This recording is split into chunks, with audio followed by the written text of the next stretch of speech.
pay for peace of mind. Can't you just look the other way this week, Joe? Come on, we can sort it out. A lot of people are talking about this Colossus. Perhaps I should look into it.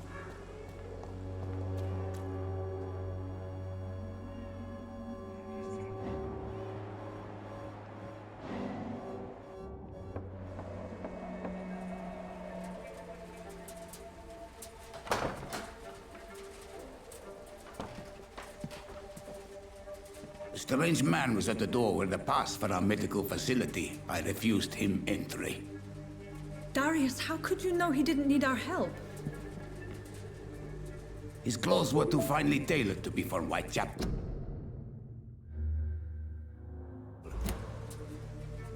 Perhaps just a friend of that stray poet who is always about. Richard Nethercott? No, not of the same cloth, this man.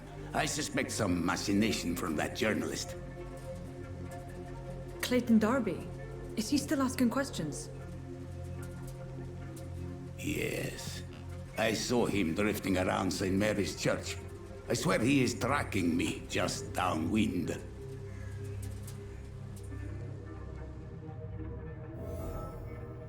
It's locked, all right. I must talk to that journalist or the poet. They must know about Darius. Nearby the church they just mentioned. Maybe it's time to see if this Christina is still working. There's nobody here.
routine, unable to see the truth.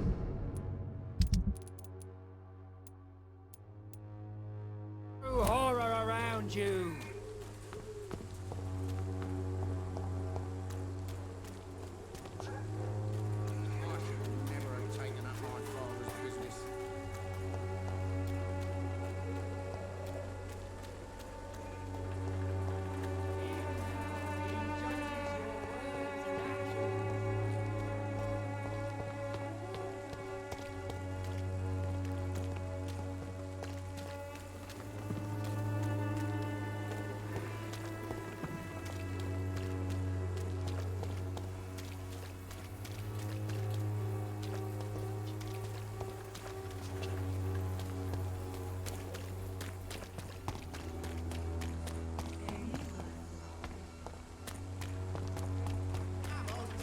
Don't be afraid. Cheap price, good quality. Come on, take a look. Don't be afraid.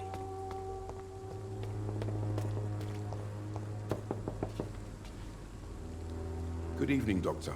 Can I help you? I heard you're investigating an underground medical dispensary in Whitechapel. What do you know about it? Not much, I'm afraid. They are wary of strangers, and I'm not really an acquaintance of theirs. Why do you care?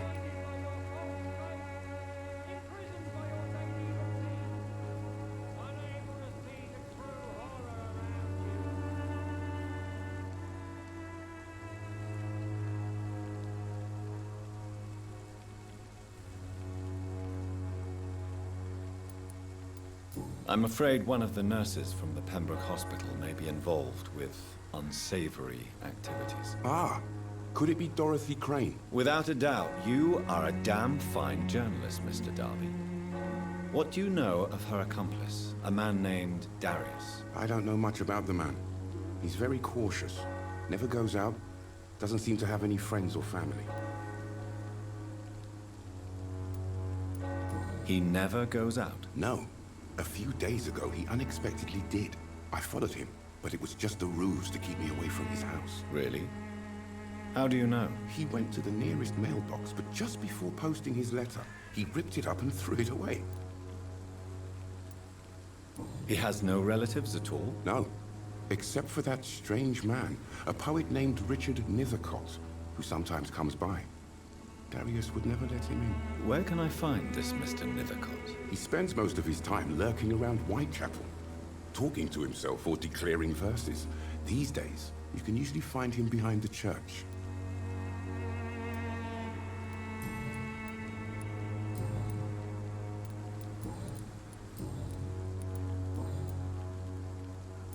Goodbye, Mr. Darby. Farewell.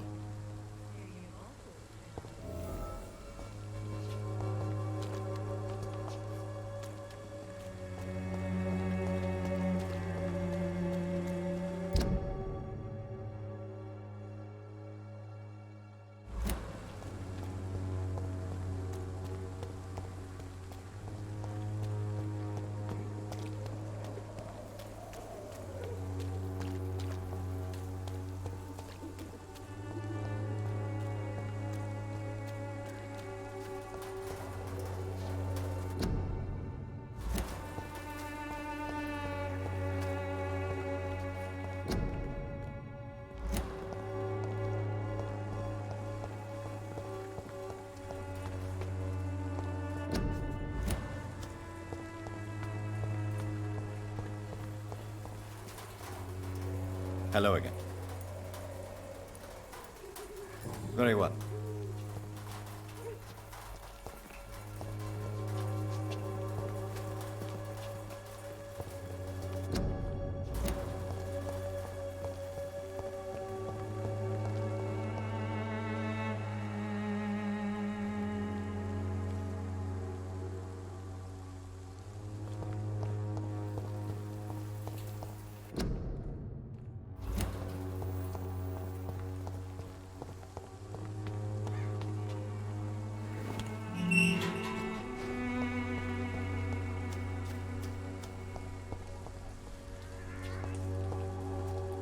Good evening, Mr. Nithercott. And good evening to you too, my good sir. Can I be of any help? May I ask you a few questions about the district? Extraordinary part of town, is it not? I'll be glad to help you, if I can.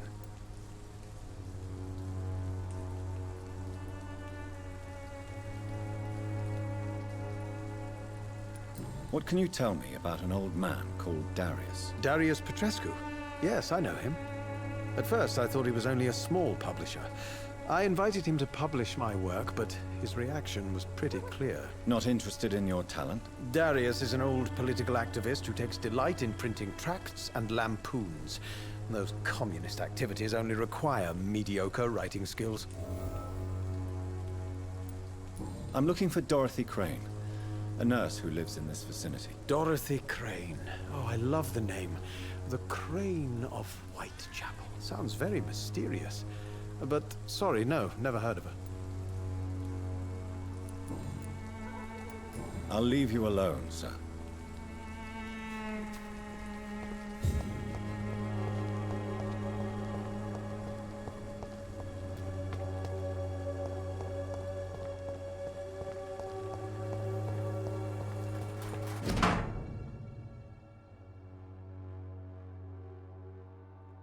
The content of Darius' letter to his children could give me more leverage to enter. Darius is a bit less of a mystery now. It should not be that difficult to incite him to let me in.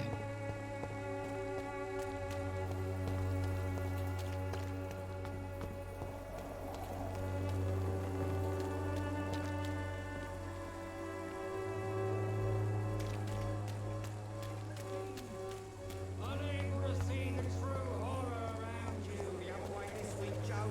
Come on, we can sort it out, right? It's not my call, Barrett. You pay one way or another. Please, Joe. Maybe it's time to see if this Christina is still working nearby. Mr. Petrescu, just 1 minute, please. You again. Go away. Sir, wait. Stop this nonsense. I know Nurse Crane is here. Shall we speak man to man, you and I? All right. Speak up. Don't you see we're on the same side? We fight to help the poor, sick, and abandoned. I'm nothing like you, Mr. Doctor. Yes, you are. You too believe in providing medical care without charge. You know what we have to sacrifice to make the world a better place. I have to admit your words have conviction. All right, I'll let you see Dorothea. Don't make me regret this, though.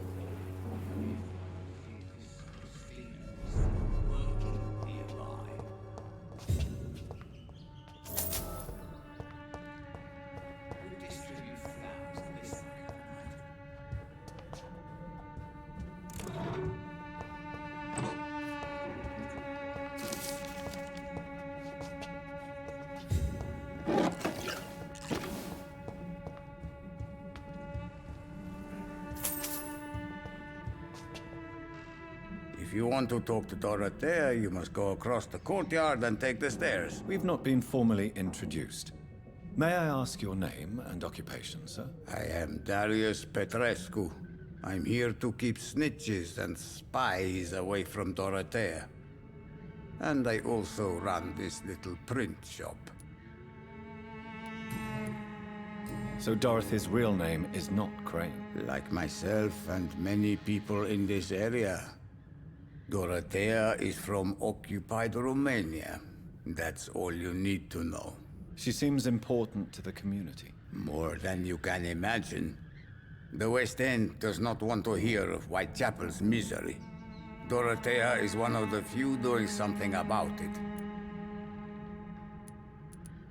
Tell me everything you know about Camellia, the mute florist. I do not believe in the afterlife, Doctor, but I'm almost convinced Camellia is an angel.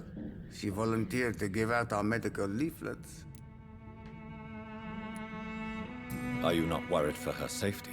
She is as brave as she is tough, and clever, too. If only I had met her when I was younger. Are you in love with Camellia, Mr. Petrescu? Don't be stupid. If I had met her when I was younger, we could have won our revolution. Who is she, really? Do you know where she's from? She's not from around here, that's all we know.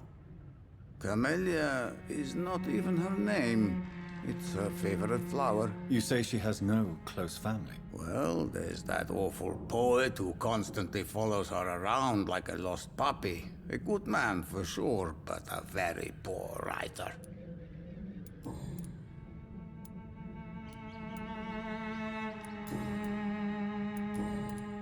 Do you have any family left, Mr. Petrescu? Children or grandchildren? Who knows? I have abandoned my people for so long, they might as well be dead. As dead as I am for them, I suppose.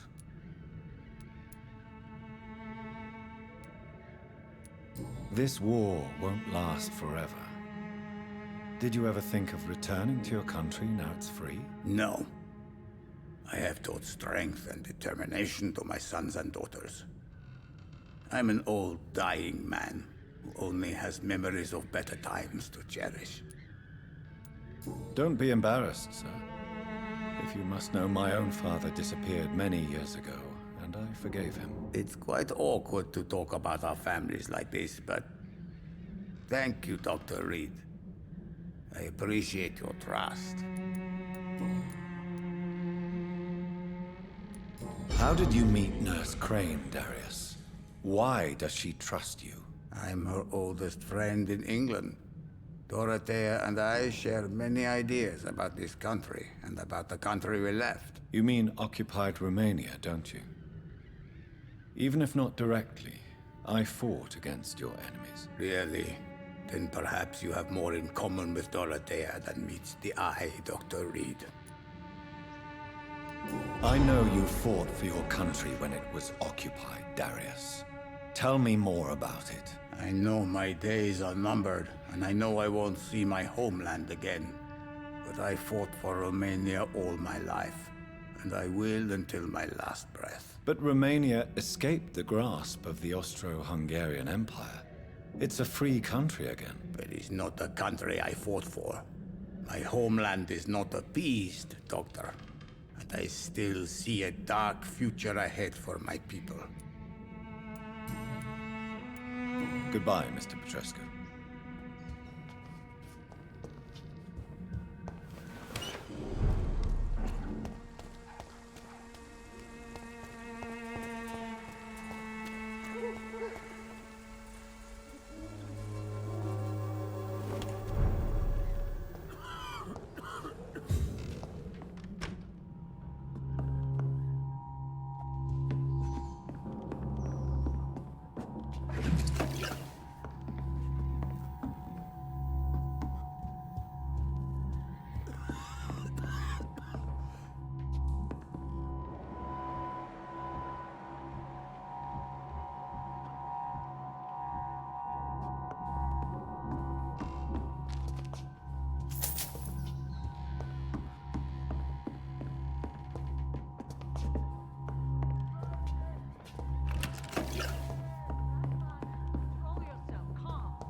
I need help!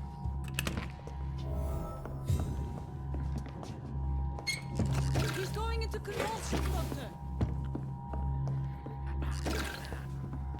What do we have here, nurse? Patient Razvan Vasily, high fever running on 3 days. Complaints of dizziness, muscle aches, and head pain, diagnosed with influenza. Treatment? Aspirin and salicin for the fever and discomfort, liquids for dehydration, but he's having trouble keeping even water down. Thank you, nurse. Anything else I should know? He did lose consciousness this morning, but he's never had convulsions like these. He's not convulsing, he's choking. He's not getting any air. Scalpel! Hand me that scalpel! What can I do, Doctor?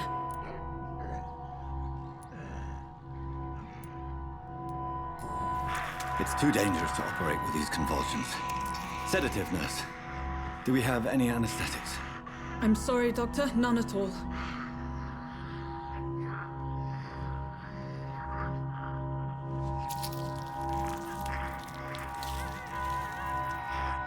I need to perform a tracheostomy. Short pipe. That rubber tube will do. We're going to cut a passage for air through the neck. Yes, Doctor.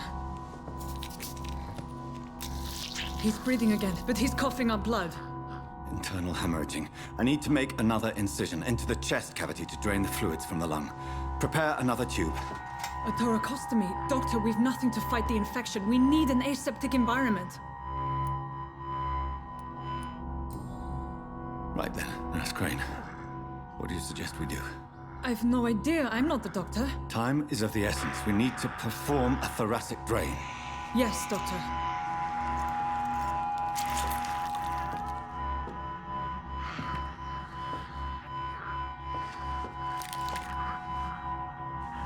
He's still bleeding, Doctor.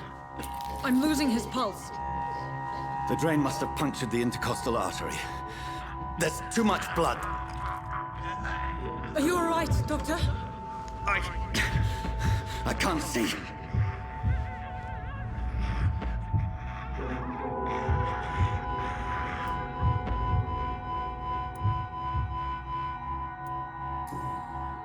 Yes. I have this, nurse. Allow me to finish the procedure alone. I need the room.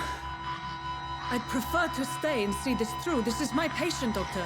I have needle and thread for stitching the wound.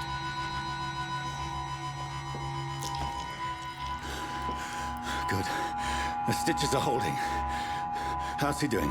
We're losing him. We've lost his pulse. He's dying, Doctor!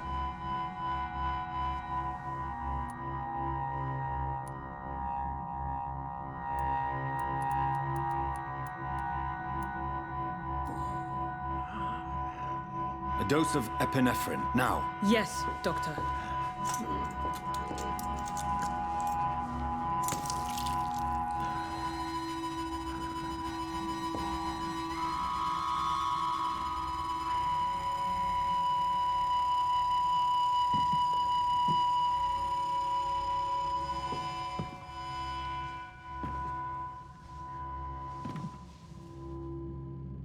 We've lost the pulse.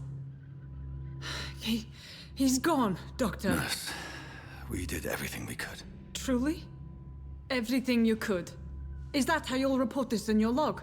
Is this how the war went? Piling up one poor corpse beside the next? This was not an influenza-induced seizure. I've never seen symptoms like these on the continent.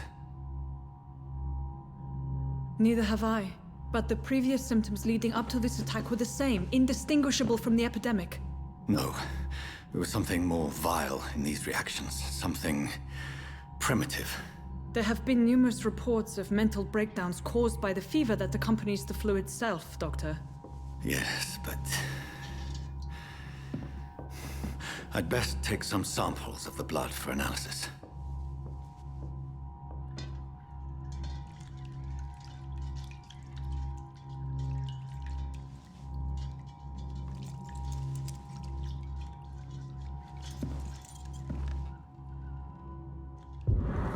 I doubt you're here to test my bedside manners.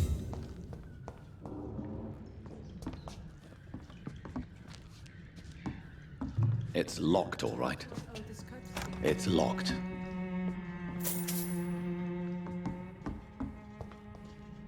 This is an unfitting place for the illustrious...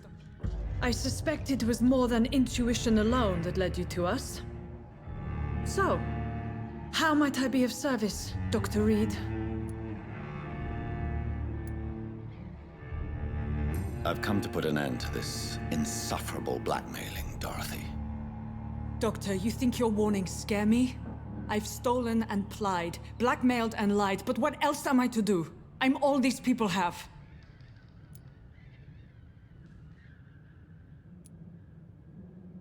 But why Lady Ashbury?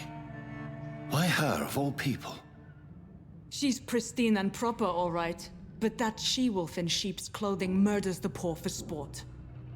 I have her where she belongs, and I'll milk her for all she's got. Dr. Swansea is a sensible and honest man. He wouldn't have refused your friend's care at Pembroke. It's easy for you to say, Doctor. These people cannot go to the police, nor to the hospital. They don't even speak English. They depend on me for everything. So, the end justifies the means. Is that your defense? I know you're kind, Doctor. Just another fine-heeled, silver-spooned gentleman who was given the world on a platter. You know nothing of poverty. Nothing of the shame, the hunger, the loneliness. You've convinced me of the sincerity of your actions and their noble justifications. But all the same, blackmail is a crime, and it will stop, Nurse Crane. So, are you going to turn me over to the authorities?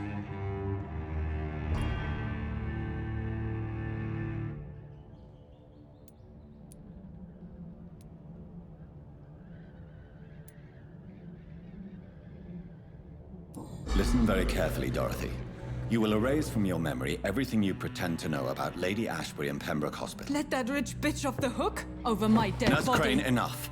Listen as if your life depended on every word. I know you've a generous heart who gives freely to those in need, but you shall walk away from the shadier streets of your business. I will never abandon... Dorothy, the discussion has come to a close. Your clandestine activities in the Resistance are over. Let it go. I'll let it go. Yes. All gone.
Everything would be better.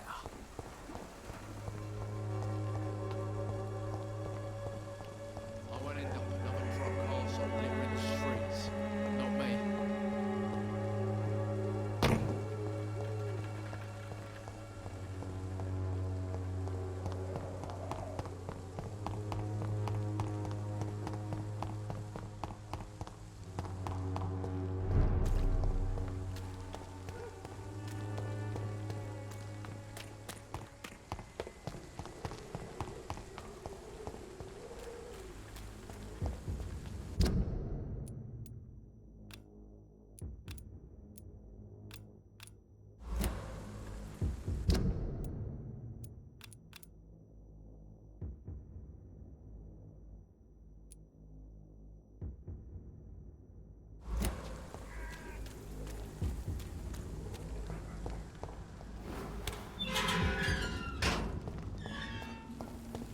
Human blood.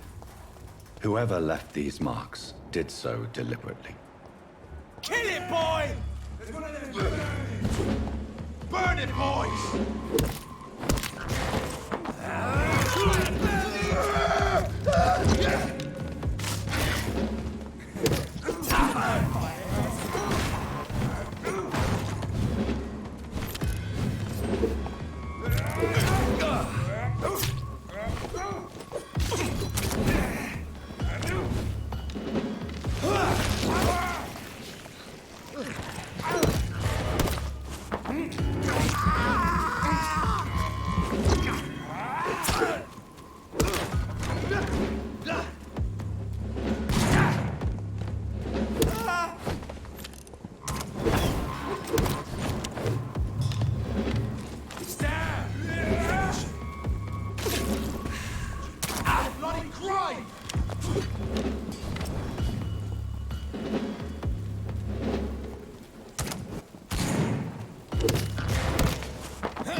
I cannot enter.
Blaming me will not further your agenda, sir. How long's it going to take to fix me properly? A month? A year? You have the right to disapprove of our methods, and you will kindly apologize when you're feeling better.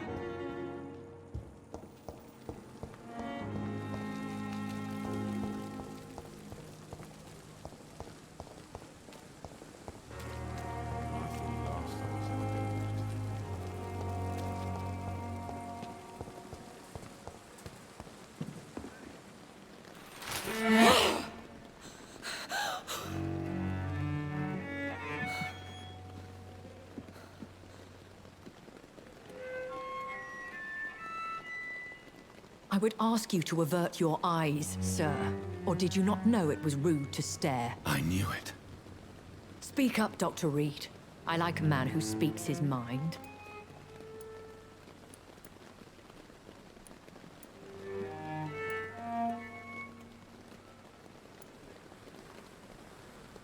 Hiding your true appetites behind a facade of compassion. Bravo. Very clever indeed. Spare me your sarcasm, Jonathan. You are but newly born in this world.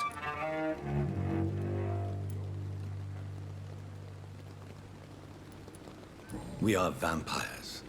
We live by leeching the blood from weaker prey. We are Darwin's next chapter. His cynical and perhaps ultimate expression. The situation is somewhat awkward nonetheless. I have not been observed sustaining myself for many decades. I have to say I'm a trifle embarrassed. Anyway, I have concluded my inquiries concerning your blackmailer. I see. Please excuse my agitated state. Under normal circumstances, I wouldn't let anyone see me in this condition. The case is closed, your ladyship.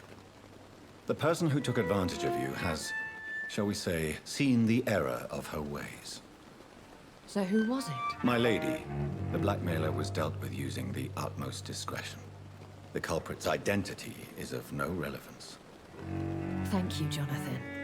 That is exactly what I needed from you. You have proven your loyalty, so, as a friend, please accept this small token of my appreciation. Thank you, my lady. If you have an inclination to learn more about vampires or your current situation, I will be glad to aid you in your quest for knowledge. Why does Dr. Swansea allow you to feed on the patients of the hospital? Dr. Swansea is a good and compassionate man. He is trying to find a solution for our hunger. Until that happens, he is clever enough to understand that I only feed upon the dying.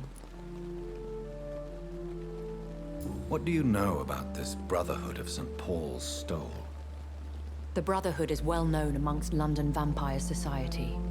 As long as our kind is discreet, and as long as they do not interfere, we have come to a mutual understanding. And no one suspected you of the murders? As you well know, suspicion has recently fallen on me of killing for pleasure. But you have my word, Jonathan. I take no pleasure in taking a life. I know this is beyond the pale, but may I inquire your age? Really? And I thought you were gentlemen. If you must know, I'm 27. I've been 27 for a long time now, and 27 I shall remain. And who bestowed upon you this eternal youth? My maker. He left this isle a long time ago. Very well. But I believe there is more to this than you are saying. A lady has to have some secrets.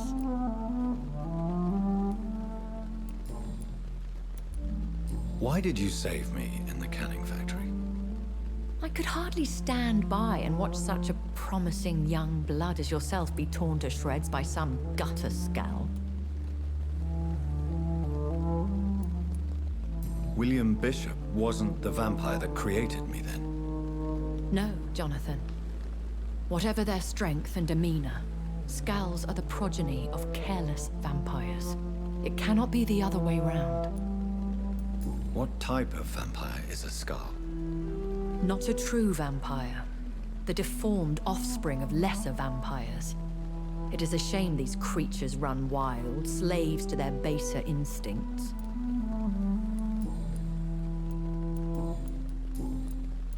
I've been away from London and England for 3 years. This isn't the city I remember. Things have gone from bad to worse here, Jonathan. I've lived in this city for a long time, and I've never seen it like this. The Spanish flu has hit London that bad? Yes, but it's not just that. I've heard things. Things I've not heard for a very, very long time. There are whispers in the shadows.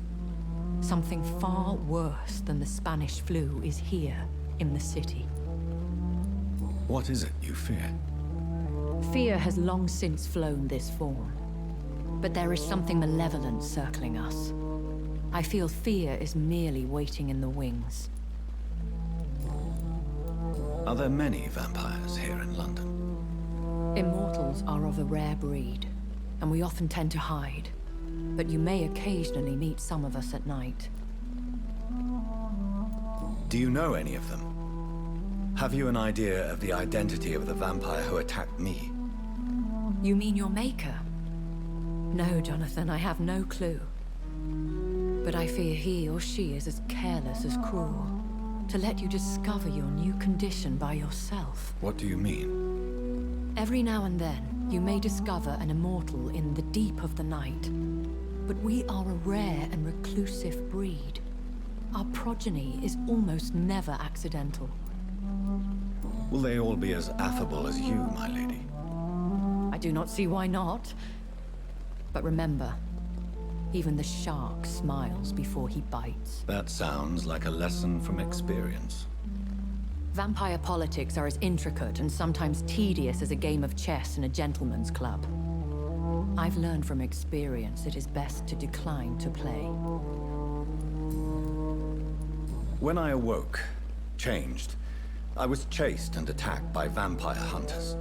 Prepared and well-trained. Though I can't be certain, more than likely it was the once glorious Guard of Priwen. Once glorious, but still dangerous. They have seen better days, but all fanatics are dangerous. You would be wise to stay clear. They are sworn to destroy our kind. You make them sound like some sort of cult. More a society. And like all the best ones, a secret society. I thought them almost gone, but it seemed they have been recruiting.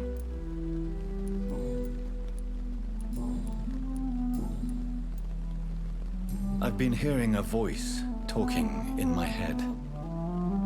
Is this some kind of insanity?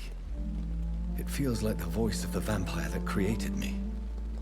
Hush. Tell no one this. It would be unwise to talk of such things amongst British immortals. Speak no more of your maker. How could this cause offense? Only the powerful immortals can mentally call to their progeny. No vampire or hunter will sleep easy, knowing that an unidentified elder is stalking the streets of London. Excuse my forwardness, but Are you my maker? Me? Goodness, no. Only a foolish immortal would create a progeny without taking precaution, and I'm no fool. A vampire? Is that what I am? What we are? Such a crude word, defined by penny dreadfuls and drunken hacks. No. You are now an Ekon, and that you shall remain. So we are Ekons. How can I identify us amongst other vampires? How to put it? All Ekon are vampires. But all vampires are not Ekon. We are but a branch of the immortal tree. Are you an Ekon too? Yes, I am. We are the closest thing to what man refers to as vampires. Forget what you think you know about us. I don't understand. Why was I created and then left for dead? That is a question only the one who made you can answer. It's not normal practice. I doubt even if you find him, he will answer you, considering how cruelly he treated you. So me being a vampire could have been a mistake. I very much doubt it, Jonathan. Contrary to the legends, it is not as simple to make another vampire by just biting someone. I'd like to avoid creating another vampire by mistake anyway. Tell me, how is it done? The process is dangerous. It could even kill your potential progeny. If you did decide to sire an offspring, they must drink of your blood, Jonathan. I bid you farewell, for now, my lady. I must quickly analyze the blood I took from Nurse Crane's patient. Lucky to have Dr. Reid, you know. I met him in New York once. If only there were more of us. Less resignation.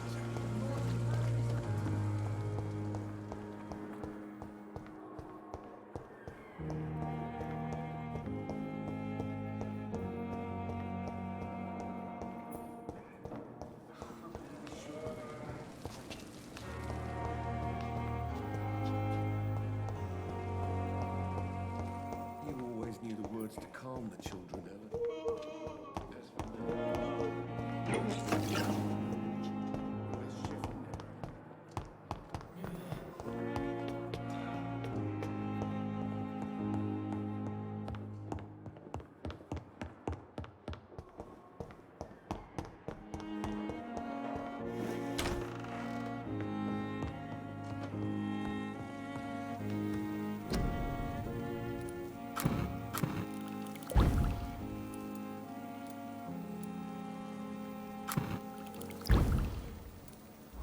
Razvan Vasily was infected by Spanish flu, but also has the highly unstable blood of the Scowls. Is the London vampire epidemic transmitted through the flu? I should talk to Dr. Swansea about it.